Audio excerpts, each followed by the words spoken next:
Azərbaycan əskərinin gücü, liderinin siyasi iradəsi qarşı tərəfi geri çəkilməyə, Laçını təhvil verməyə vadar etdi. Avtofalarını, ləyənlərini də götürüb gəldikləri yerə qayıtdılar. Bir daha geri dönməmək şərti ilə. Təqvimdə müxtəlif günlər olur. Acılı, şirinli xatirələr bax o təqvimlərdən boylanır. Acısından danışmayacağıq. Bu günün təntənəsini qoyub da niyə acı günləri xatırlayaq ki? Bu gündən danışacağıq.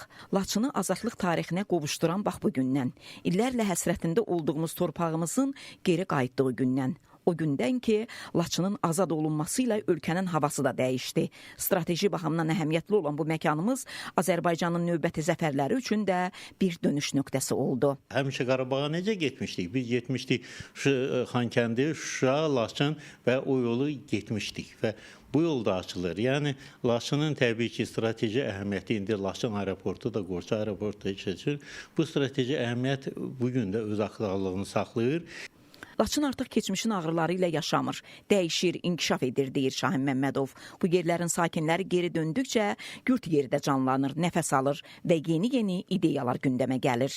İstəyərdik ki, Laçın ətrafı kəndlər də, Laçın rayonunun digər kəndlərinə də elə bir qayıdış formalaşsın. Bunun üçün də lazımdır ki, bir müvafiq şərait yaradılsın ki, insanlar orada kənd təsərrüfatı ilə məşğul ola bilsinlər, onların bəlli torpaq sahəsi.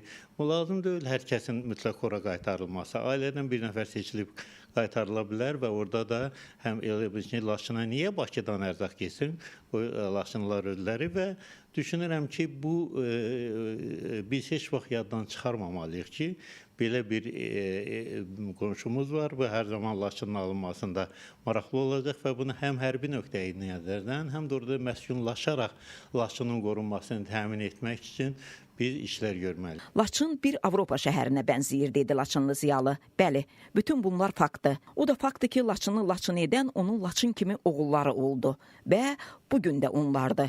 Onlar göstərirlər ki, biz təkcə yurt yerlərimizi azad etmirik, abad etmənin yolunu da bilirik, bacarırıq və bacaracağıq da. Demək hələ görüləsi işlər çoxdur, lap çox. Bəturə Nəbiyeva, Nadir Cəlilov, Space.